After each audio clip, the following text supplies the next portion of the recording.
Hey, what's going on, everybody? It's Matt Forts here with Keller Williams Realty, and I know it's been a couple weeks. I'm really sorry about that. Had some family time, did some traveling, both business and personal, and just a busy time with a lot of clients to serve out there in the field. So I just haven't sat down with it, and I'm just really sorry about that. Today, though, we've got an important topic, and it's all about defensible space. Now, whether you live up in the high country or in the foothills, where I live, or even if you live in places like El Dorado Hills, Folsom, Granite Bay, or other places in the Bay Area, defensible space is something you need to know about. So unless you live in a concrete jungle, this might be something that really applies to you. And for the most part, we're going to talk about whether you live in a high fire danger area or somewhere near wildland, or you live on acreage. Anytime we have property, this is really going to apply. So I've got linked down below a great resource, CAL FIRE's Defensible Space website. And we can boil it down to kind of the basics here. Is CAL FIRE says you need to maintain out to 100 feet from your property defensible space. It doesn't mean you need to have it completely leveled to the ground and bare dirt, but you just got to be smart. You just want to prevent the ability of fire, if it does come through your area, that at least gives you a fighting chance. Does not mean that you are completely immune to it. That's a whole different story, and hey, that takes good building materials and a lot of luck. But let's just talk about how, whether you live here up in the foothills, or you live in a high fire danger, or you're thinking about moving up here, this information below is imperative. You're required to do this. It's not, hey, these are best practices. CAL FIRE, or any authority able to, can come and they can tell you to fix things. I don't know if they can. They might even be able to fine you, but let's not go there. But they'll tell you. They actually have pop-by inspections. Local fire authorities or CAL FIRE, they'll come by, and if you don't have the necessary space, they're going to need you to maintain that. So again, go to this website, all kinds of details, but let's just boil it down. So 100 feet space from your house.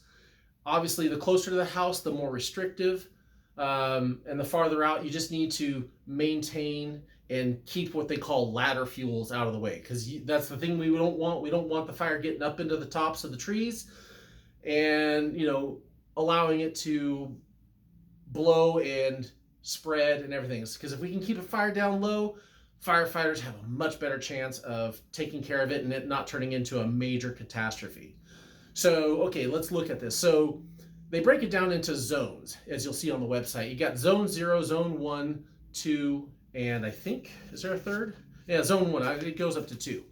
Zone 0, they just put this as recommendations. This is the best practices. But anything touching your house, you want to have a physical barrier between any type of vegetation and your house. So this is where you're going to have either bare dirt, concrete, if you got a nice porch around it, anything where you have a final physical barrier. Because if you do have a ground fire coming up, if it's just on the ground and you've got tall grass that's touching your house, or tall enough grass, well, you can see how that goes. So let's keep everything within I think they within the 10 feet. I'll let you read all the details, but just keep a nice, we'll just call it a dead spot between your vegetation, whether it's natural or you've planted it, and the house. And that could be dirt, could be concrete, whatever it may be. We just don't want that to cross over and get into your structure.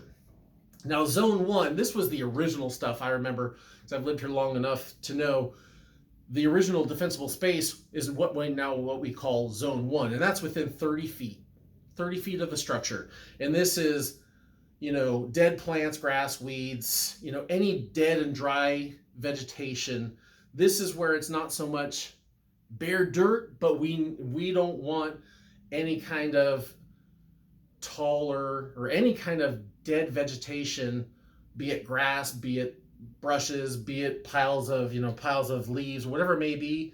is we want that 30 feet clear. And then that zone 2 goes out to the 100 feet. And that's where, again, keeping things more manicured, keeping the grass down, what they call ladder fuels, so that the stuff can't get up into the higher canopies of your trees. So, and again, I'm not an expert. I'm just a property owner that has to do this at his own house.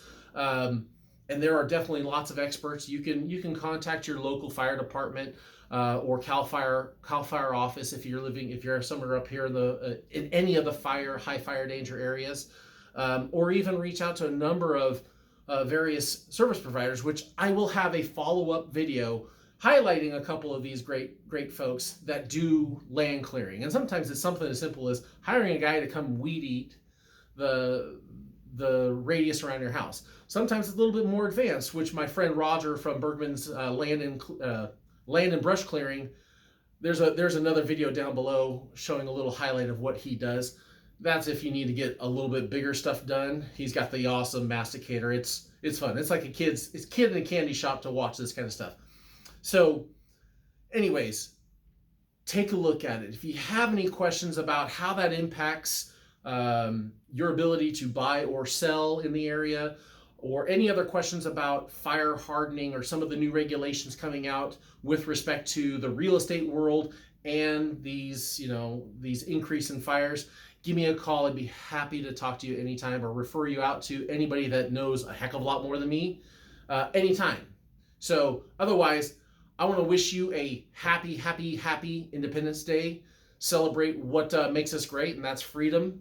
And definitely would love to hear from you. If there's anything in the world I could ever do for you, have yourself a great one. Talk to you next week.